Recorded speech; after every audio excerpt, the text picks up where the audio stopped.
Welcome to The Stacks, a podcast about books and the people who read them. I'm your host, Tracy Thomas, and today I'm talking with author Mychal Denzel Smith. Mychal's second book, Stakes is High, Life After the American Dream, came out in 2020 and was easily one of the best things that I read last year. It was also the winner of the Kirkus Prize in Nonfiction. I cannot recommend this book enough. Mychal's first book was Invisible Man Got the Whole World Watching, and he has also written pieces for the New York Times, the Washington Post, and so many other publications. Google him. He is now the host of Open Forum, a podcast on Lit Hub Radio where he talks about movies with his author friends, people like friend of the podcast, Kiese Lehman and Aro Kwan. I'm so thrilled that Mychal is joining us today for a conversation about literature and abolition. The Stacks book club pick for June is The Undying, a meditation on modern illness by Anne Boyer. We will discuss the book on the show on Wednesday, June 30th with Mychal Denzel Smith. If you didn't know, The Stacks has a bonus community of book lovers over on Patreon. We have a monthly video book club where we all discuss the Stacks book club pick for that month. We also have weekly check-ins about what we're reading, plus members of the Stacks Pack get discounts on merch, priority in Ask the Stacks, and other fun perks. I also want to say, and this is very important, is that Patreon makes it possible for me to make this podcast week in and week out. So if you love the show, even if you don't care about perks, please consider joining us on Patreon. It's $5 a month and it goes a long way to making sure that I have the resources I need to make this podcast. So head to patreon.com/thestacks to join. I want to say a special thank you to our newest members of the Stacks Pack. That includes Kayla Abiade, Douglas Kronk, Maurice E. Jefferson, Caitlin, Claire Poldulka, Laura Hayden, Kate L. Olson, Allison, Eric M. Peterson, Stacy S., and Julie McDowell. Thank you all so much for making the show possible. All right, I'm thrilled to introduce you all to the brilliant and thoughtful Mychal Denzel Smith.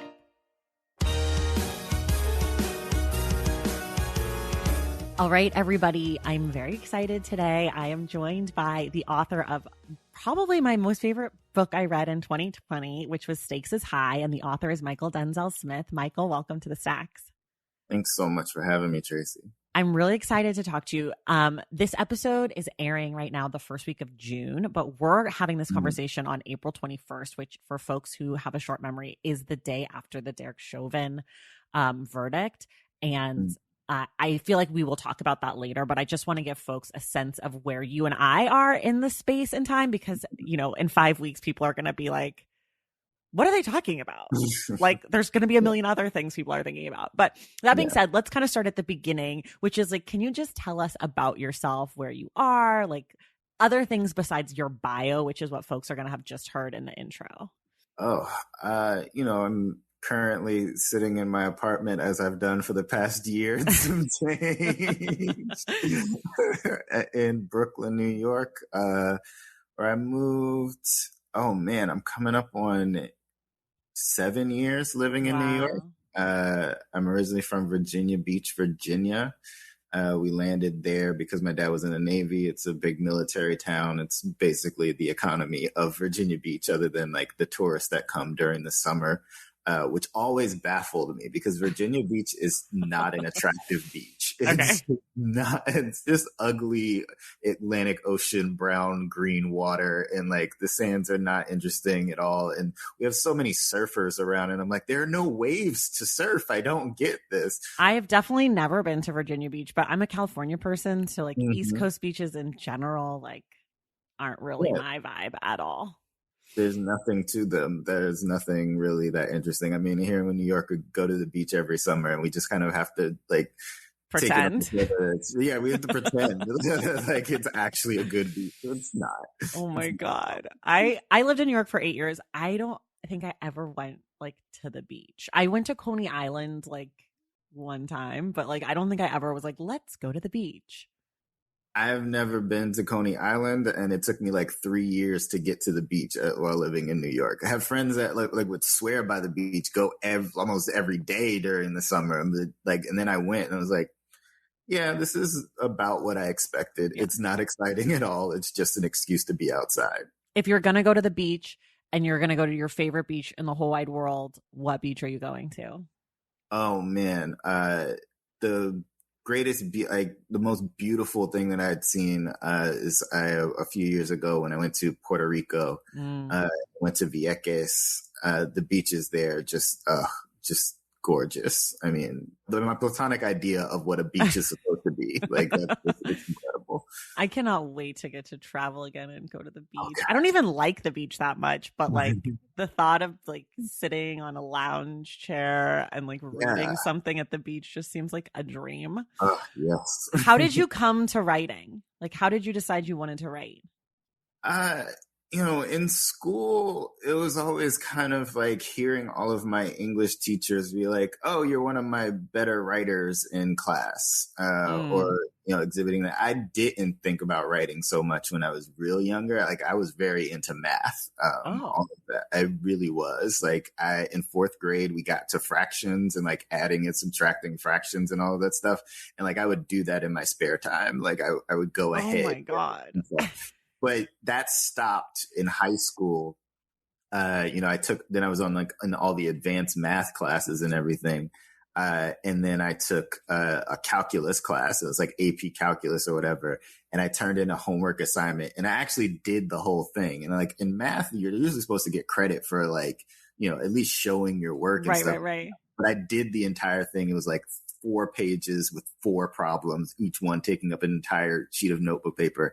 And I got a 0 on it. And I was like, okay, well, math isn't my thing. This is done. We're done here. Thank you. We're done here. Oh my God. But always in my English classes was sort of like told, you're one of my stronger writers and all this stuff. I didn't take it that seriously. But then I got to college and my first year, I was very, people would say shy, but I never thought of myself as shy. I just like liked who I liked and and just didn't really engage with other people. And it was hard for me to sort of find those people that I was really with. And then it was like, okay, here's this thing that I kind of like doing, which is writing. This will maybe help me find the people that I want to be around and spend my time with and grow relationships with. So I joined the school newspaper. And that just set me on a path of like being so heavily involved with the newspaper and just like working with words and doing all of that. And also had a dear English professor, basically all 4 years I was in school, Dr. Foster, who he passed away like almost 4 years ago now. But he saw the potential in me in a way that nobody had, and also was like, but could also see that I was ready to squander it and wanted to push me, and made sure that like he put the right books in my hands, that he told me like what my talent was, and made sure that I wasn't going to waste it. And so having him in my corner during those 4 years really pushed me in that direction. And I still didn't even know that I would do the kind of writing that I do now, after school 4 years. I've stressed the 4 years because I didn't graduate. Okay. That's a whole other story. But after that, I really thought I wanted to get into screenwriting. I spent a lot of time sort of trying to learn how to write movies and like watching lots and lots of movies and, looking up online, like what a screenplay looks like, reading through them, trying to, imagine worlds and stories and things like that. I thought that's what I wanted to do. The first one that I wrote, which I actually found a printed out copy of recently. I was like, I'm such a hoarder because I just like have this stuff. And it's not good. And obviously it's not good. I wrote it when I was 21 and I'm not like some kind of prodigy when it comes to these things. But I did it during a very tough time in my life, very severe depression, and sort of kept me going during that time. So it holds a special place in my heart. But what I was then realizing was that I was just like fascinated by ideas and like the communication of ideas. And I was trying to find different mediums for doing it, and then Twitter was coming along. This is around like 2010-ish, where I'm spending a lot of time on Twitter and making connections with different like editors and writers and things, and, sending stuff to people, asking if they look at it. And then falling back on what I was doing in college, which is writing opinion pieces. And so I jumped into that, starting out with a place that doesn't exist anymore. It was sort of like one of our sort of African-American news and opinion sites called the Loop 21. And then writing for the Griot and the Root, and then, going to write for the Guardian and the Nation, and just sort of building, more and more relationships, and also my skills and being able to do all of this. So it just took me, that's a long-winded way of getting into how I got to writing, but it's just, I'm a product of the internet era, really, blogging, and stuff like that. Like I started a blog about hip hop when I was in college, because that was what like consumed me during that time. I'm just old now, so I don't know anything about like what music is. You're not old. You're younger than me. I hate it. I mean, I know we're young, like in our actual years, but in terms of culturally, it's just like I am so far removed from what. We're washed. We're super washed. Do they even say that now? I don't even think kids say washed. It's like such an old way. Oh my God, I love it. The way that I actually first ever heard about you, this is like so random, but I'm going to tell you because I think you'll like it, is that Jamila Lemieux, her daughter, Minnie Mila, loves you. And I remember that I was following Jamila on Instagram when your first book came out. And she put pictures of you and Minnie Mila like together. And I was like, oh my God, this book looks so good. And I love that this little girl loves this little boy. Not that you're a little boy, but like, it was just you guys were so cute together. And that was like the first time I ever saw your name or like clocked you. And that was probably like 4 years ago, 5 years ago. Oh God, almost 5 years ago now. Yeah. The first book was almost 5 years ago. Yeah, that was my pre-launch event that I invited a bunch of folks to read with me as I debuted some work from the book. And Jamila was one of the people that I invited because Jamila, fantastic writer, and like had done so much for me in terms of like helping me to write for Ebony consistently and getting me paid and all of those things. And she's fostered so many careers in that capacity, but is also a writer in her own right. And I invited Jamila to read, and she just didn't have childcare that evening, and brought a little Naima, Minnie Mila, with her. And Naima had to be like 2 or 3, like if that at that point. Yeah, she was little. Just sort of running around, and I was reading, and she just was like, on stage with me. And it was such a beautiful night. So cute. And then we have to talk about your book, Stakes is High. I am obsessed with it. I think it is so good for people who have not read it yet. Just like I talk about a lot of books, but I don't talk about a lot of books like this. Like, I don't love books like this. And so if you haven't read it yet, you should pick it up. It's so short also, which is like sort of incredible that you were able to pack all of that in there. I guess I'm trying to figure out where we should start, but the book is sort of about Americanism and being American and being critical of what that means. And like questioning what that means, and questioning sort of what being American, US American means on a big scale versus like being a person who lives in America, like on a personal level. And it's sort of like questions about that. And it gets into abolition. And I mean, it gets into a lot of things, but it starts the book literally starts with the election night of Donald Trump. Yeah. And so I guess my first question is sort of with a book that deals with someone who's so polarizing and feels like of such a specific moment. Did you have a hard time deciding if you were going to even name him in the book, or like how were you going to future proof the book against him? Yeah, I thought about that part a lot, sort of the future proofing of it. All of the sort of older texts that I've read that very much speak directly to the moment that they're in. Like, we'll name check like all of the things and traumas and atrocities and people who lived through that time. And it's not as if that doesn't date it in some way, but it also becomes a capsule, right? Like you understand who the major players here are and what those characters, if we sort of speak of them in that way, how they're meaningful to the story unfolding. So it wasn't, at some point I just realized like, it's not preventing this from being engaged in the future, especially if the ideas that I'm speaking to, I know because of the way that this country operates will be relevant later. Right. And that, it's sort of, in its way, it's sort of a pre-reckoning, right? With the Donald Trump era, with the Donald Trump presidency. It lives so much in that moment to sort of wrestle the anxieties down and say like what this has made me think about in terms of that U.S. American identity and how it is forged, and what I was observing, what lots of us were observing around particularly white American liberals who just like couldn't fathom this and just like were losing their shit. Like we're just like, how could this happen to my country? How could this be? How could this country elect him?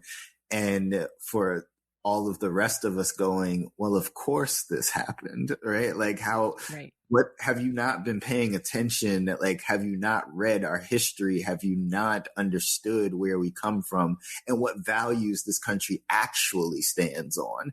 And so I hope to, balance that out. They're saying, there was the particular moment that we were living in, but I always wanted that to be grounded in the history and then completely forward looking and saying, here are the things that make up this complex thing that we call the American identity, or that I'm calling the American identity here.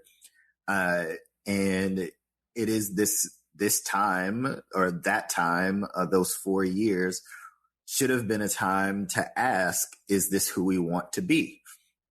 And I don't know that we actually answered that question. I think we sought relief. We sought an escape. Like a lot of people got organized around just sort of getting rid of Donald Trump. Like just like, it's sorry, the example that came to mind is just being like, you got rid of a really terrible, terrible pimple, right? Like, it's just like, that was like, and I say this as someone who's just recently gotten into like skincare a whole bunch. It's like, a pimple pops up. It's like, yeah, you got to get rid of that because it's an obvious blemish. But what are you doing to prevent the future ones, right? And that sounds so incredibly like reductive and even kind of silly, even as I say it, right?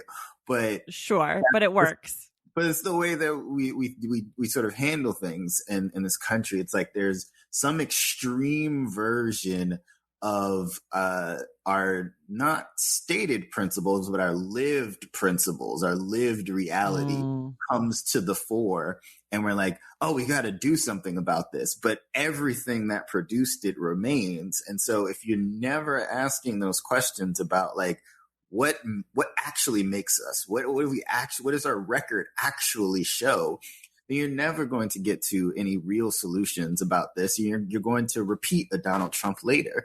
It's bound to happen if those things aren't addressed on the front end.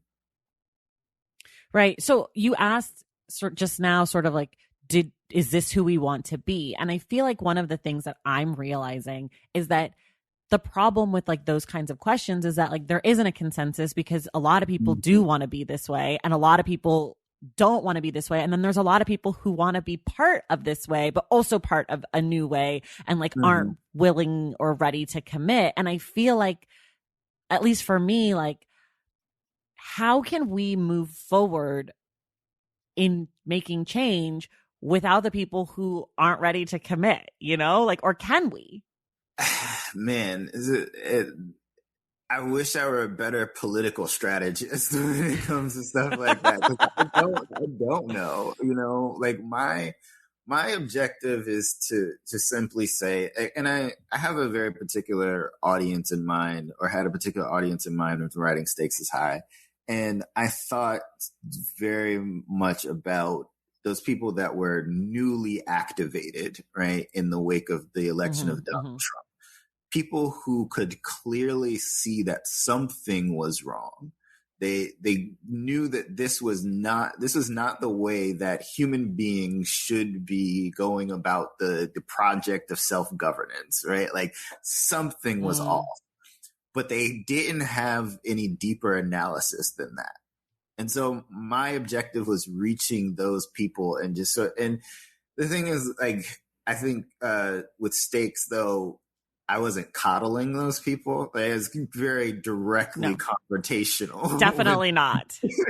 To say, like, look, you felt good for too long and not recognize the machinations of oppression in this country. And like, this is just one result of it. And you've benefited from those machinations. Like that's a big part of it, is like not understanding where you've benefited from all of this. And so my challenge to those folks in particular were to look at this. Now, I'm of a belief that like, you got to gather your people. This is something Brittany Cooper is always saying. And so she's the Black feminist theorist who, like, her most popular work is Eloquent Rage. Right. And a lot of that book is her, not a lot of the book, but part of that book, and when she talks to or about white feminists, is saying that white feminists got to go get their people because they are in closer proximity to anti-feminist white people than she is. And they have the personal connections to be able to speak to those people and help them along and like help them to understand things. And so when I'm speaking to sort of like the newly activated white liberal, I'm seeing that as part of my audience, and that's someone that I have access to.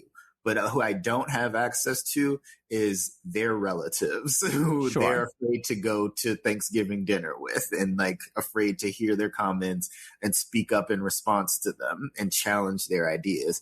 I'm saying to them, you're listening to me. What I need you to do is make that confrontation. I'm making confrontation with you to agitate you toward confrontation with those folks, because that's the only way that I'm going to reach them, like, is through a proxy, right? Right. And so I guess I think of it in that way, is just like, who is in the audience that I can speak to that can then translate that message to someone else that's in their audience. And so do I think like we move forward without those people? Probably not. But what I think is the case is like, we're building a recruitment, right? Like we're just making the ideas more and more attractive and like more and more irresistible. And also just like, I mean, just winning the argument over and over again. And, I think you stayed at the top where a day after the verdict and the Chauvin trial, this is such a different time from any of these other high profile police killings. And obviously that there was a conviction, but also the response I've seen online from people, that there's so many more people being like, this is not justice, that this is the bare minimum, and more people calling for abolition, and that we're pushing that conversation. We're forcing people to engage with the ideas. And there are going to be people that resist it, obviously, like that's part of the struggle. But we're winning more and more people over because we're exposing so many things and like presenting ideas to them that are challenging and that people are receptive to, because as they get more exposure to the way the system actually is set up, the way that it's meant to work, and understanding it as such, then you're getting more and more converts. And so I don't think that you move on without those people who are like vehemently opposed. What you do is you convert more and more people over to your side. Now, and that's difficult work. But I think we just do it from whatever position that we're in. And I'm a writer, and so I just try to write it as much as I can. Right. it kind of in regards to the Chauvin trial and just like, I don't know, one of the things that really irritated me yesterday was sort of this like victorious attitude that like the mainstream media or whatever, like the news that I was watching Mm-hmm. on TV had, Mm-hmm. like that this was like this really celebratory day. Um Yeah. and you know, I think some of my hesitation around that is because I've started thinking more and more about abolition and what that means and what that looks Mm-hmm. like and like what actually happens to Derek Chauvin now, Mm-hmm. you know, and like I actually don't like to think about that because it makes my stomach hurt and like Mm-hmm. I don't like feeling those conflicted feelings. But all of that being said, sort of my question is, how can we celebrate these types of like wins, if Mm-hmm. you will, and still be on towards a path towards abolition? Like, how can we do both things? Can we? Yeah, I mean, I don't celebrate it, right? Like I sort of understand it as in situated within the context of what's on offer currently, right? Like this is Right, the right, best right, that right. the system has to offer at present. Uh, And celebrate is a bad word. I shouldn't have said celebrate because I'm no, no, not no, celebrating, but like acknowledge or like take in and like be it's not happy, but like feel some sense of relief maybe that mhm. there was a moment where the thing that was supposed to happen given the system happened without, you know what I'm getting at. I Yeah, don't want you to think that I was like at home like popping champagne, no, no, like no. But super not doing that. I think that there were a lot of people who were. I think that there were a lot of Yeah. people who did celebrate this and who are going to continue sort of celebrating it, and not just celebrating, but then using this as an example of the system working to Yes. show people that, oh, you can have faith in the system, it can work. And my thing is, no, like still what has happened is not justice, and it's not even accountability, as I've seen like people saying it's not Right. accountability because Chauvin hasn't taken responsibility for it. He has Right. admitted to anything. He has not been engaging with the victim and the victim's family to make amends. None of that is present. So it's not even accountability. What we have is punishment. And that's what the system has to offer. We can punish you. We can That's send you all. away, lock you in a cage for years upon years. And that is all that we have to offer. And so the the the tension obviously is that we're fighting for recognition of the fact that Black life has value and that should be taken Right. seriously by the systems that are in place. But the system is not set up to acknowledge that value because it relies on the devaluing of Black life in order for it to operate, in order for it to consistently produce second class citizens that then you can extract from, you know, labor and wealth and what and so forth. And so and identity. I mean, you know, part of what it is just being able to, for some groups of people to be able to look at other groups of people and say, I'm better than them and I have more status and all of that. So you can't expect a just outcome from an unjust system. The Mm. holding that tension in saying, okay, there was finally a correct verdict within this system that I want to abolish is just to say that there was finally one correct verdict that acknowledged that a life was taken unjustly. And then it's to say, well, every day what this system does is grind toward more and more Black death. And if I if what I ultimately want is the valuation of Black life, the care for Black life, then abolition is the only path if you're looking at systems that are designed as an antithesis to that. You can only destroy those systems and replace them with new systems, new worlds, new imaginations of how to actually care for people. Uh, and I think, you know, it's to say I don't I would never chastise anyone for or admonish anyone for feeling relief, for even celebrating necessarily, because we are a messy complex of human emotions, and like we are all Right. reacting to what's in front of us and what we've been conditioned toward.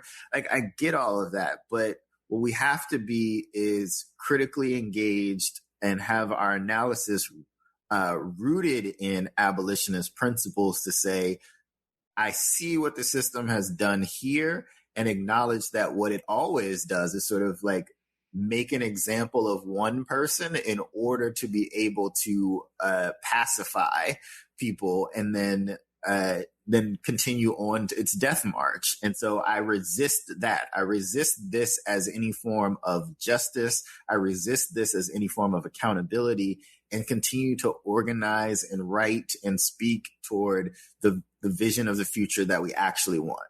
Right. That's so good.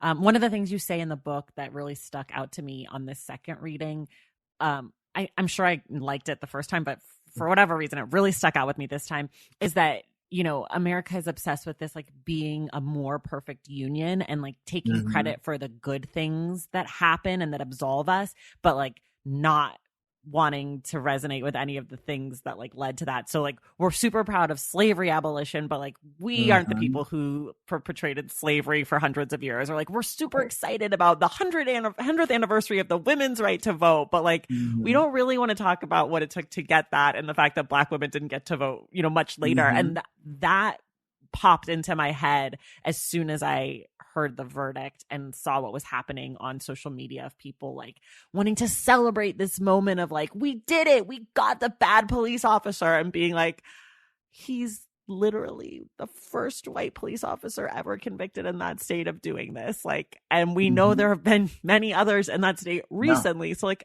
it just, yeah, and to think about what it took to get there, it literally took a whole summer of the country being on fire. Right? Like it took that. Right. It took an entire summer of things burning, of police stations, police cars, windows being broken, all of that for this one conviction. Police kill thousands a year, or have killed thousands over years and years and years. And the number of convictions is, the number of charges that even get brought. I mean, I think it's less than 10% of police officers that are even charged, right? And then you get to the number of that are actually convicted. It's less than 10, not 10%, less than 10. And so if this is supposed to be a point at which we're sending a message that we take this seriously, and that police officers need to be more mindful of their interactions with people, they don't have any, like, the statistics just still are way stacked in their favor. We can't look at one example of the system, quote unquote, working and quote unquote holding someone accountable, and then extrapolate from that everything is fine, right? Like you can't do one good thing, or like semi-good thing, I guess, or I don't know, the wording would be very difficult there, but like let's just say you can't do one good deed and then expect for that to be absolution for all of the other bad deeds that the system has perpetrated. Like it's just not possible. Right. This is just like a really anecdotal story, and then we'll move on. But I was out with my babies at the park when the verdict came in. And so I was like watching on my phone, and I was watching through MSNBC. And then they had the fucking audacity to have this white guy on in Minnesota who was like, just like, out in the park, like wanting to be part of the moment, being like, I Googled what can white people do to help Black lives. And I did it last night because I'm ready and I recognize my privilege. And I was like, motherfucker, where were you last year when everyone in Minnesota and across the country, like, it was just such a crazy moment to me that I was like, wait, is this an interview from last summer? Like, what is happening? So I don't know. I didn't read any of the anti-racist reading list. He didn't get around to those, apparently. No, he didn't do anything. He just waited till his moment to come on TV and was like, let me Google this shit before Joy Reid asks me a follow-up question. Okay, I'm doing a hard transition. This is not very graceful, but you have a new podcast we have to talk about. It's about writers talking about movies, and I'm so excited. Can you just tell us a little bit? It's called Open Form. It's called Open Form. Last year after the book came out, I had releasing a book is just this huge thing, and then you've done all of this work for several years, and then suddenly it's like done, and then you're like, well, what do I do next? And I just was so exhausted by the second book, and I think a lot of the material and the heaviness of it all. I was like, I want to do something fun, and it's like, what do I like doing? I love talking about movies. Like, I watch a lot of movies and a lot of TV. And I was just like, I always want to have conversations with people about movies. That would be just a fantastic thing. And in pitching it to LitHub, where it's hosted, I just thought the angle of talking to, other writers about movies would be something that would intrigue them. And so, yeah, I've been having a lot of fun doing it, just bringing in a lot of people that, I love their work, and they get to choose the movie, which is another fun thing for me, is just sort of getting a peek into like what makes them and like what they're interested in, what they're fascinated by, or what they hate. I love a hate pick. Like Jesse Lehman picked Rocky 3, and he was like, can we do a bad movie? I was like, absolutely. And it's just like so fun to talk about this terrible, terrible movie. But yeah, and it's never too far from like what I'm interested in generally, or what people know my writing to be about, and sort of picking apart all of these different meanings and politics and stuff like that. But it's also about like looking at movies and what they mean to us, and how we relate to them, and what place they hold in our own consciousness, but like a broader consciousness as well. I think, just dealing with all of the different art forms that we've created as people that like influence and reflect where we are, and those ideas about who do we want to be, who are we searching for, what are we trying to accomplish here. I think just having a window into a lot of those different discussions it's been a lot of fun for me. I cannot wait to listen. I also am going to write a book so that I can come on and talk about A League of Their Own. Thank you. Oh God! Oh yes, yeah, we can do that. You don't have to write a book. I wouldn't push that. That's my favorite movie. Yeah. Okay, perfect. I'm available at any time. I can also just recite every single line for you whenever you're ready, like from the top all the way through, no skips. I love it. Okay, we're gonna take a quick break and then we'll be right back. Valentine's Day is upon us, and I've got love on the brain. Love for books, duh, of course. Hello. Did you forget what podcast you're listening to? I love bringing you all great reads, exclusive author interviews, and behind-the-scenes book gossip. But I can only do that with your support over on Patreon and Substack. Our Stacks Patreon community, also known as the Stacks Pack, is where you can go for book club meetups, a private, very active Discord, and a year-long mega reading challenge to help you achieve all your reading goals. Plus, you also get that monthly bonus episode. Now, over on the Substack, you can subscribe to my newsletter, Unstacked, where I keep the book conversations going. I also give you a healthy dose of sports and pop culture, definitely some hot takes happening over there. And again, that bonus episode. If you don't have a few dollars to spare, don't worry. There are free options on the Substack and the Patreon to get you a little extra Stacks magic. Making this podcast is a total team effort, and by supporting my Patreon and my Substack, you allow me to support my amazing team that makes the show possible every single week. So if you or your friends are looking to meet other book lovers and support this indie podcast, come hang out with me on Patreon, Substack, or both. I would love to have you. And since we're talking about love, you can gift subscriptions to the Patreon and the Substack for that special reader in your life. For the Stacks Pack, head to patreon.com/thestacks. And for the newsletter, head to tracythomas.substack.com. And also, there are links to both in the show notes. Okay, see you in the Stacks. Okay, we're back. We're going to do, I didn't prep you for this, but it's the Ask the Stack segment where people write in and ask for a book recommendation. So this comes from Beverly, and Beverly says, the book I usually recommend to most people is Perfect Peace by Daniel Black. Books I've read that have stayed with me have been Patsy, Educated, and Untamed. And what these books have in common is that the characters are complicated with more complicated backstories. So based on that, what would you recommend as my next read? Okay. I also, Beverly, I don't want people to think Beverly just like wrote an email that started like that. She had a whole intro, but I took it out because like nobody wants to hear me be like, I love the podcast. Anyways, okay, I'll go first. I'm going to give her 3. You can give her 1 or whatever. It's really up to you. Okay, so Beverly, my first pick for you is, I just finished it the other day. It's called The Final Revival of Opal and Nev, and it's by Donnie Walton, and it is a fictionalized oral history of this rock and roll duo in like the 1970s.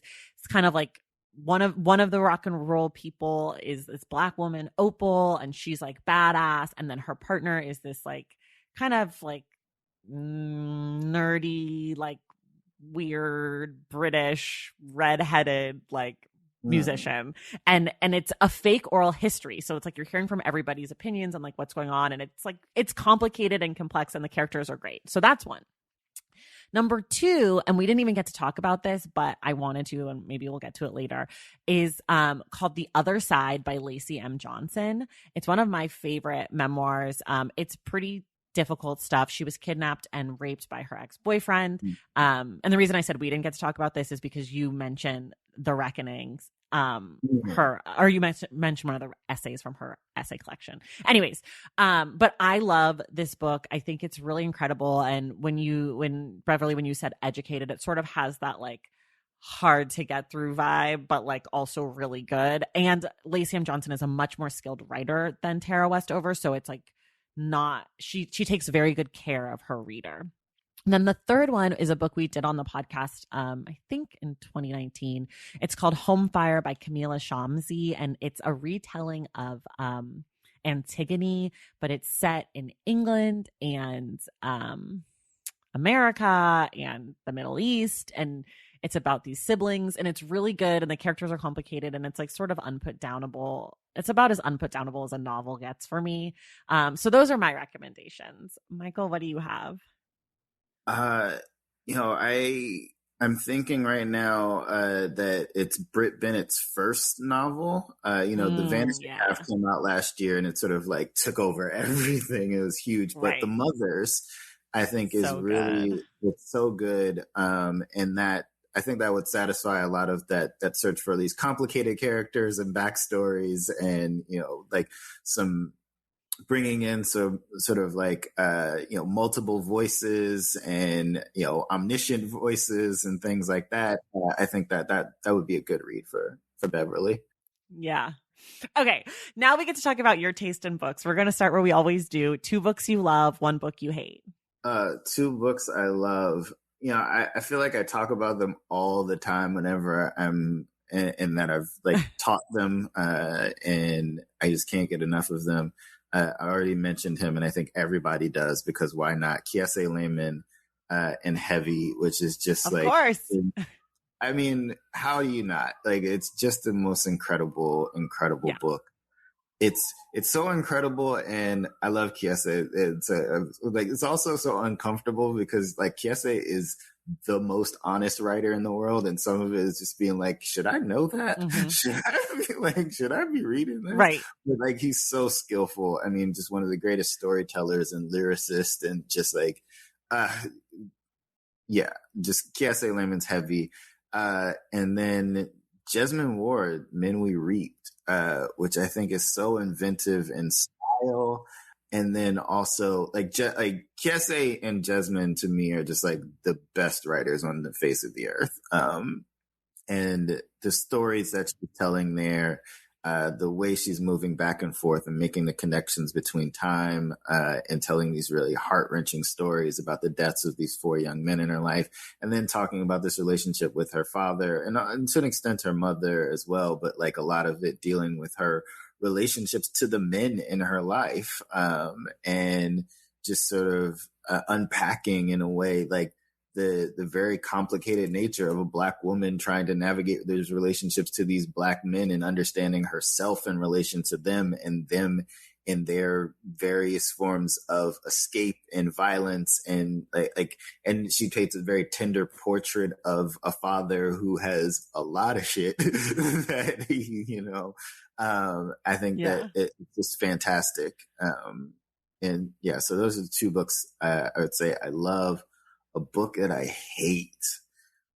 Oh man. I think I tend to put down books I hate and then forget all about them.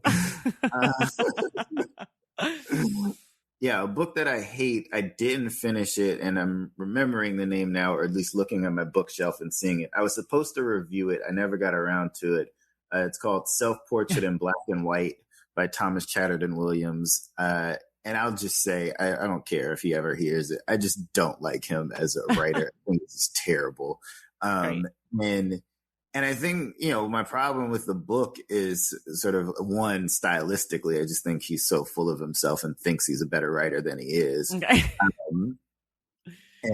And then he's doing this thing with regards to race that is just like such a very simple one-on-one conversation about like how race operates. And he's like saying he's opting out of like just defining himself as a Black person because like his wife is white and then they had a child and the child came out looking very white. And now he's like, well, is my child white or is my child Black? And like, he's like looking at the farce of race. And I'm like, that's not how this works, right? Like, that's just not how, like, right. There's no power analysis whatsoever. There's no historical analysis around, like, the ways in which phenotype has, like, been, like, rendered and then used, but there has never been the full basis on which racial oppression has ever operated. It doesn't take into account any type of mixed race people who have ever like had to identify like it just doesn't do any of this work. And he thinks that he's doing something really revelatory or controversial when really he's just sort of repeating completely discredited ideas of race theory that we've like done away with and have no use for. So yeah, that book's Self-Portrait in Black and White, I think is just a profoundly stupid book by just like someone who can't write that well. Oh my God, I love that so much. I'm reading Yaba Blaze's book, One Drop right now, and it's really good and like totally the opposite of that. Yeah. Okay, what are you currently reading right now? I'm reading because I'm working on an essay that hopefully by the time people are listening to this, it should be out. I'm reading the novels of Gil Scott-Heron, which I think are things that get forgotten that he did because he's such a prolific like musician and is associated with his poetry and sort of being like the quote unquote godfather of rap and all of that. But he wrote two novels. He was very young when he wrote them, and you can tell.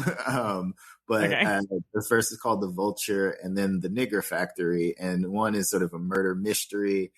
The other deals with college and college campuses and Black college students.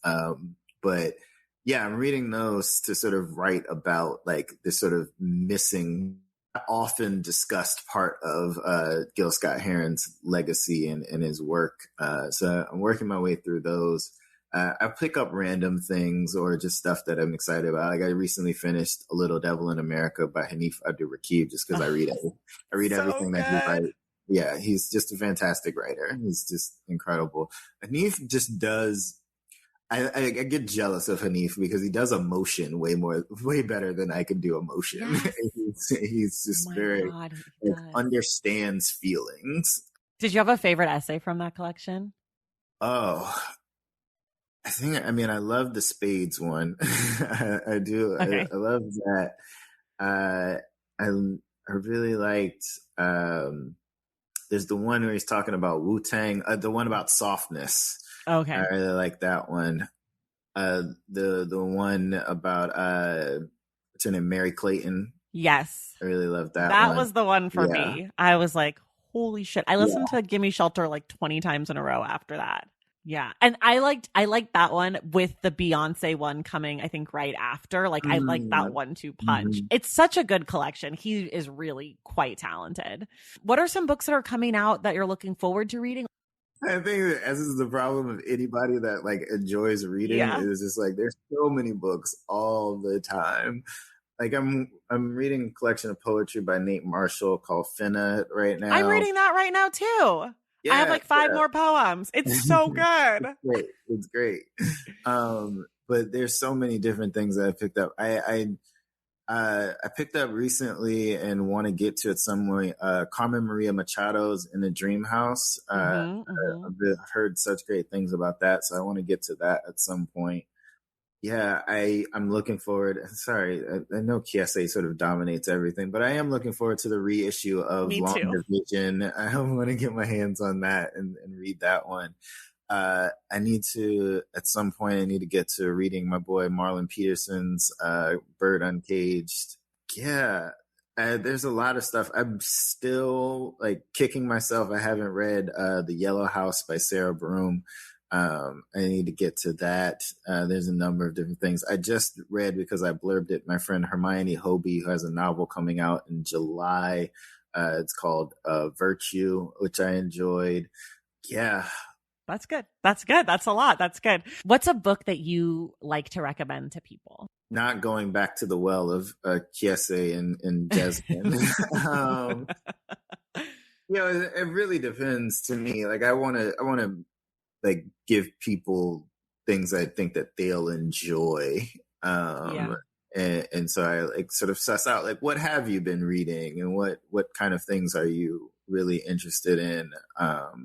But particularly for people that have like maybe been interested in my work and want to sort of take it a little further, or like are interested in just like thinking through, but I still want something stylistic and like, that's really readable and stuff. Tressie McMillan Cottom's collection of essays, Thick, I think is so like good. It's so good, and it's good because of like how deep of a well of knowledge Tressie is pulling from, and you can see her enacting all of that work and all of that, the excavation of all of that on the page, but still rendered in this style that like you don't have to be a sociologist and like I have a background in it to be able to understand. Like she is very much like rooted in the essay form and it's sort of searching and like going through all of these different parts, but like as much as she writes in there that she's not doing personal essay, it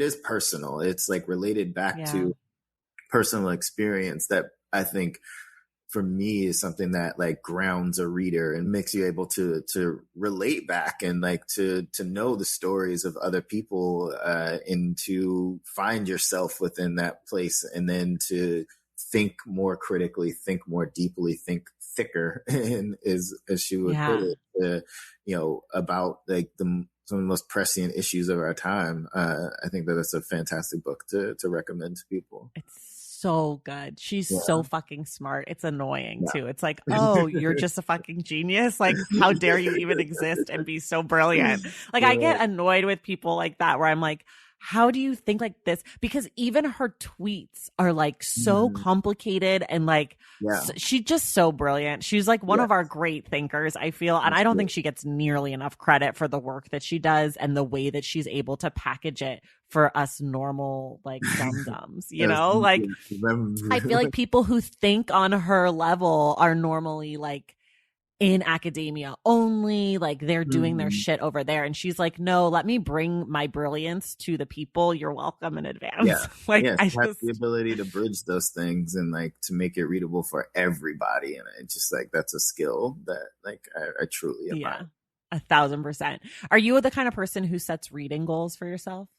No, I think I used to want to be one of those kind of people that's like, I'm going to read 4 books a month or something. And I just feel like I I have other things to do. Like, unfortunately, right? Like, I just have, like I'm a teacher now, which is something that's new. So I have to be like engaged with that. I have a life to live that like is going to include other people and stuff. So it's just like I don't have the time to, like, I have deadlines that I have to be, and like, so the reading that I'll do most often is things that are aimed at like completing a project, completing an essay, a book, or whatever it is.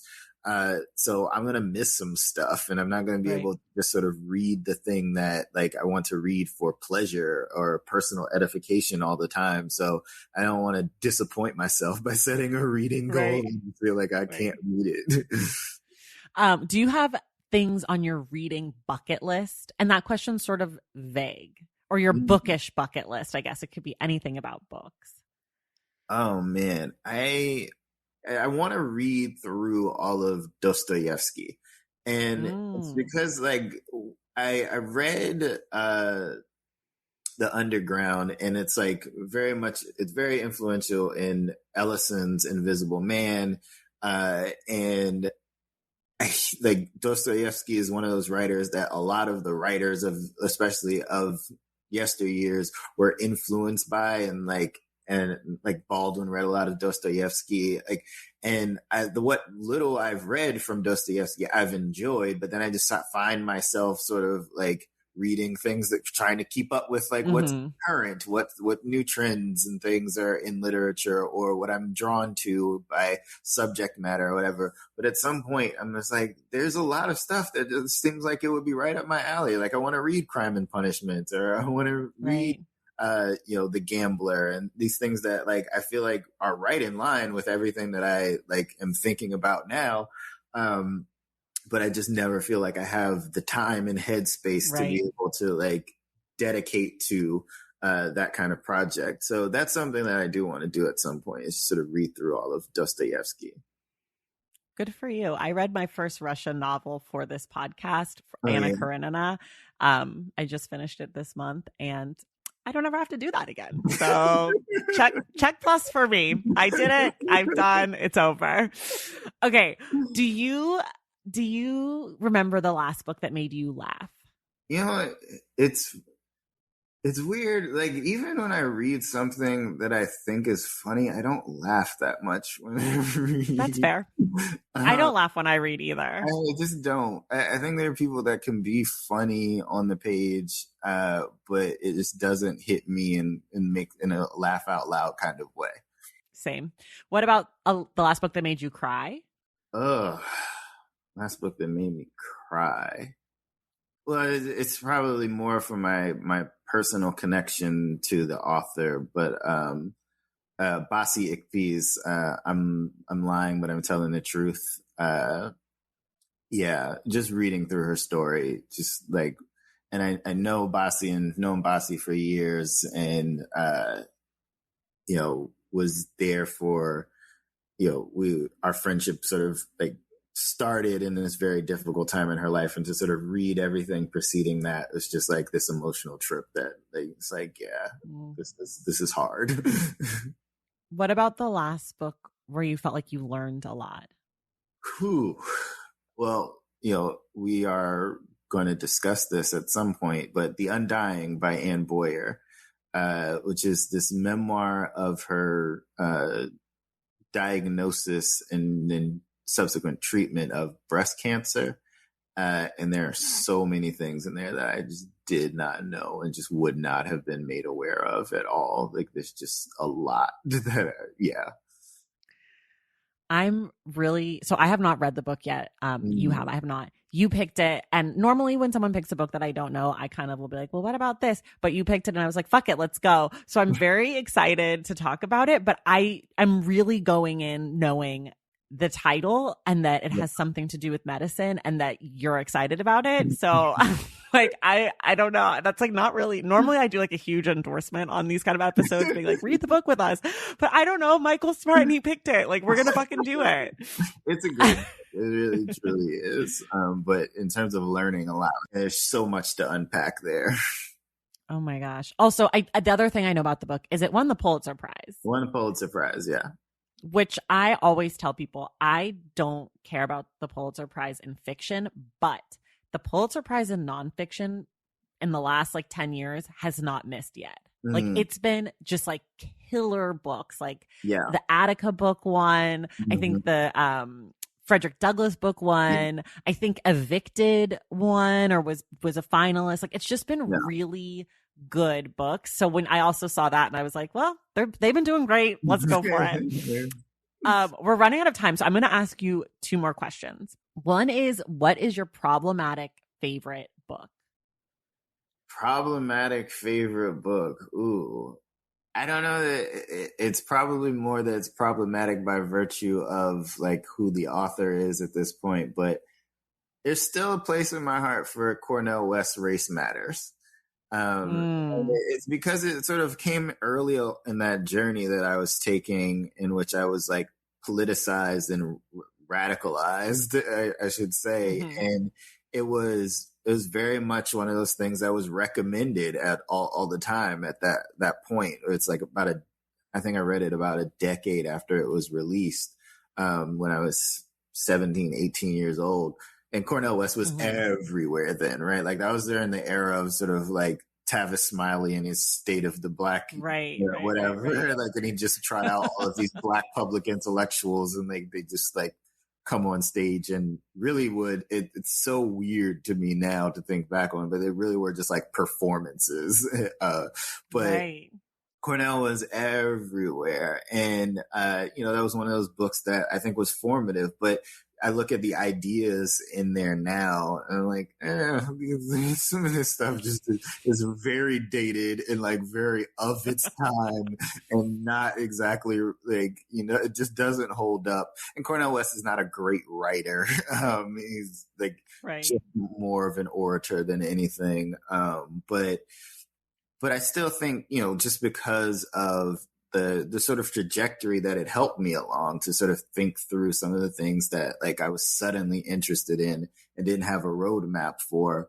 But also I think Cornel West evolved politically for better or worse. But I think also just like as a public, as a reading public, as a thinking public, we're demanding more, determined that like a lot of the issues that he was talking about there just don't have the same primacy or importance, or just he was wrong on a lot of things. Right. Okay, last one for you. If you could require the current president of the United States to read one book, what would it be? Oh, good old Joe. I think just given the moment that we're in, and what I would hope him to be thinking about, and the ways I would want him to be thinking, I think Ibram Kendi's Stamped from the Beginning is a good place for someone to start, just by understanding like how. I mean, it's particularly focused on race, obviously, as it says, it's a definitive history of racism, but I do think once you accept the idea that this form of oppression has its roots and its ideas and its intellectuals and ways it's been discussed, and the ways it's been enacted over time that have nothing to do with like boogeymans that we've created, right? Like the idea that there's just like supremely hateful people, that these ideas are born of those who are seeking power. And if you can read through Stamped from the Beginning and understand that racist ideas like have their way of permeating without the function of like the sort of backwards white racist, then you can start to hopefully apply that to everything else and not simply like write off everything as some personal bigotry. That there are revered intellectuals that are involved in these processes. And that once you're engaged in that type of thinking, you got to rethink all of our systems. Hopefully, like hopefully that's what that arcs. So I think that book is a real good primer for anyone to just sort of start that process of understanding that, like, hey, we're not just looking at like Trump voters with MAGA hats on and saying like that's the problem, right? Like we'll do these like little linguistic things when we're like, oh, racism doesn't wear a hood anymore, like whatever. It's always worn suits. It's always been the people that have been most decorated, most revered, that have like been perpetuating the systems of harm in across the world. So like once you can, I would ask Joe Biden to read that and like hopefully like start thinking a little more critically about the American project. That's such a good answer. That is the book. I mean, that book changed the way that I was thinking about things. I think like even as someone who felt like I understood race, I don't think that I understood like how deliberate it was. And I think I was of the opinion that people were ignorant and therefore they like created like racism, and I didn't realize that like racism was the thing, and then they created like the ignorance. Like I think that that's really the thing about the book that changed me. Absolutely. That's a good pick. Well, Mychal, thank you so much for being here today. You're going to be back. Let me pull up the date. I'm not prepared as usual. I never have the dates in my head. Mychal will be back on June 30th to discuss The Undying with us. Yes. June has 5 Wednesdays, so you guys have plenty of time to read it. And it's apparently good. The Pulitzer people think it's good. And more importantly, Mychal thinks it's good. So if it's bad, guess who we get to blame? Get your pens out, people. Slide in those DMs. Let's get real rude. I'm just kidding. If any of you harshly DM Mychal, I will find you and harshly DM you back. Okay? And everybody go and get Stakes is High. I've listened to the audiobook. Mychal reads it. It's fantastic. It's also a slim book full of just good shit. So go read it. Don't be an idiot. Like, just read the book. Trust me. Okay. I'm pushing hard on this one and I don't always do this. And this is a sign it is that good. I have yet to recommend it and anyone tell me that they were like, this is dumb and a waste of my time. And it won the fucking Kirkus Prize. So it's legit also. Thank you so much. It's really very kind of you. It is slim. Like I didn't write a whole lot, so you can finish it pretty quickly. Thank you so much. Thank you, and everyone else. We will see you in the stacks. Thank you all so much for listening, and thank you to Mychal for being my guest. Our June book club pick is The Undying, A Meditation on Modern Illness by Anne Boyer. We will discuss the book on Wednesday, June 30th with Mychal Denzel Smith. Please make sure you're subscribed to The Stacks wherever you listen to your podcast. And if you're listening through Apple Podcasts, be sure to leave us a rating and a review. If you want to join the Stacks Pack over on Patreon, go to patreon.com/The Stacks. For more from The Stacks, follow us on social media at The Stacks Pod on Instagram and at The Stacks Pod _ on Twitter. And check out our website, thestackspodcast.com. Sebastian Alcala is our sound editor and producer. Our graphic designer is Robin McCrite, and our theme music is from Tigirigis. The Stacks is created and produced by me, Tracy Thomas.